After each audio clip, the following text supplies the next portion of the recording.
have heard far too many stories of bias, hate, and violence in my years as a hate crime prosecutor, working in schools across the United States which have erupted into racial violence, and the time I've spent in countries that have experienced years of ethnic strife, violence, and killing. And one of the things that all of those experiences had in common is I've seen a lot of cowardice. The 10 high school boys who chased a lone gay classmate through the streets of his community and beat him senseless, ending with taking a steel padlock and smashing it into his left elbow, breaking every single part of the elbow. The white man in a park in the springtime on a nice morning who was yelling racial slurs at a black woman and then picked up a brick and threw it at the woman's baby in a carriage. And the far too many examples of students who as a group say degrading and humiliating things to somebody who is different, alone, and lonely.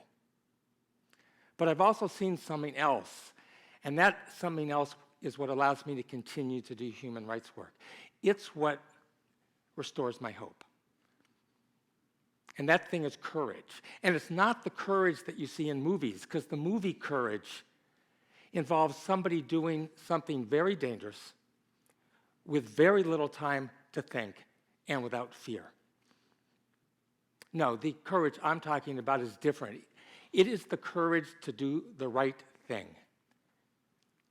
when you are scared out of your mind. And I've seen many forms of that courage. I've seen the courage to speak up. In a high school math class, at the end of the class, students are talking along with the teacher about who's going to be taking whom to the prom. And one student says, well, Tom's going to be taking Jessie.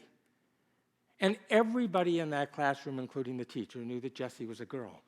But the teacher thought it would be funny to say, oh, I didn't know Tom was gay. And the entire class erupted in laughter. Well, not the entire class. Not one boy who just put his hand up and waited patiently for the teacher to call on him. And when the teacher called on him, he said, I think what you said was inappropriate.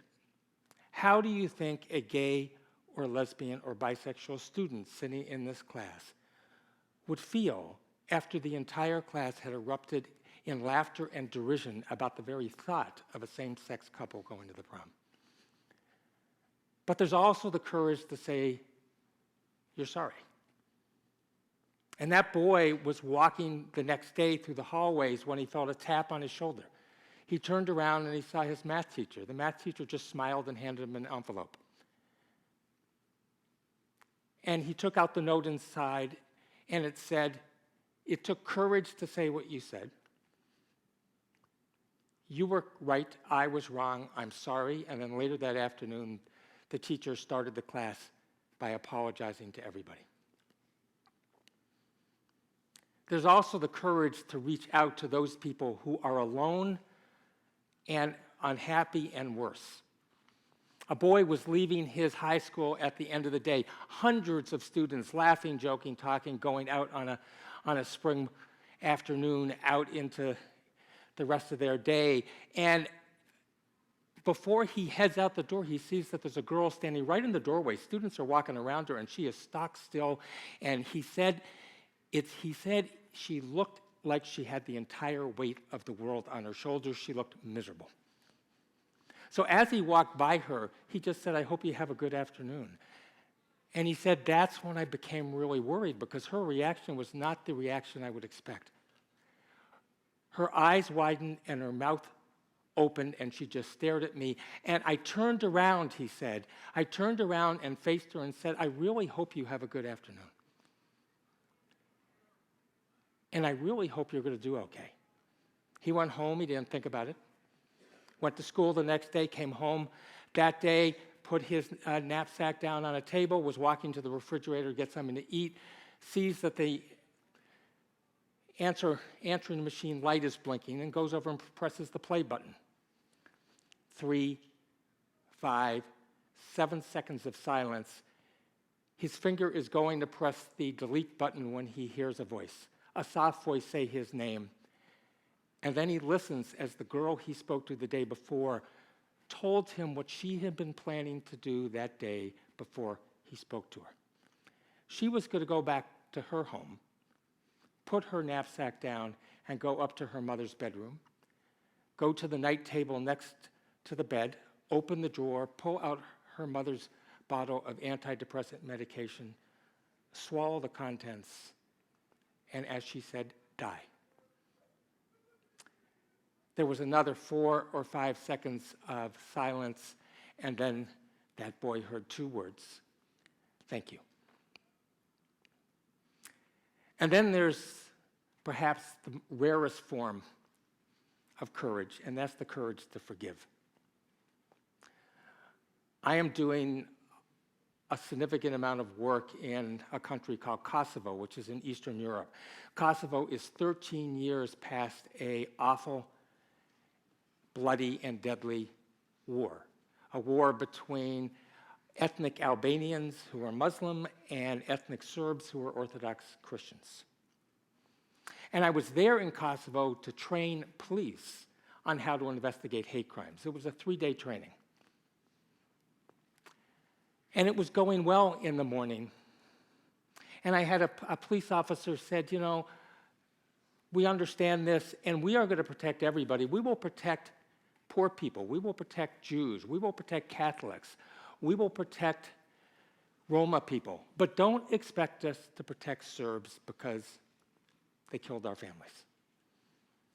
And that was repeated multiple times. And by the time I got to the end of the day, me and my colleague who were doing this training said, this training is going to fail. Because the single group that is most targeted after the war, most targeted for violence and threats and property damage, are Serbs. But that night, I went to a session with 20 to 25 Albanian Kosovar teenagers, all 14 and 15. And I started and I said, so what are the biggest issues of bias in your country? And one of the students said, well, it's bias against poor people. And somebody else says, no, I think it's the bias against gay people. And somebody else said, no, it's toward Roma people. And the 4th student to talk, a girl, said, you're all right that those are problems. But every single one of us here knows that the greatest problem we face in this country is the hatred that Albanians have for Serbs and the hatred that Serbs have for Albanians. And then her voice got very soft, and she said, and the Serbs killed my father. She started to cry. A friend took her outside to compose herself, and the moment that she stepped outside the door, 3 of her friends turned to me and said, you need to understand it wasn't just your father. An additional 15 members of her family were killed. That would be my entire family. She came back in, she joined the group, didn't talk for the rest of the evening, but was focused. And at the end, I asked students to write about their hopes and dreams for how Kosovo was going to make it as a country in the future, coming through this awful war. And after they wrote, I asked for anybody who wanted to share and read aloud what they wrote. And her hand shot up, and I called on her. But I did so with trepidation. I did so because this wonderful evening of hope and understanding, I feared, was going to devolve into a discussion of anger and the need for retaliation. But this is what she said. She said, if Kosovo is going to make it as a country, if we as a people are going to prosper, then Albanians need to forgive Serbs, and Serbs need to forgive Albanians. We shouldn't forget, but we should forgive. The next morning, I went back to the second day of the training for police, started by saying good morning, and then just told them what had happened the night before with no preface, made no point of it, just told about the 14-year-old girl than what she said. And then started talking about investigative strategies for investigating hate crimes.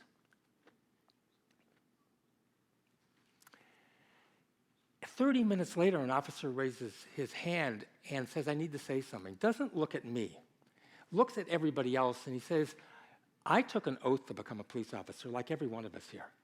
And I don't know about you, but I'm going to protect everybody, and that means Serbs. Nobody commented.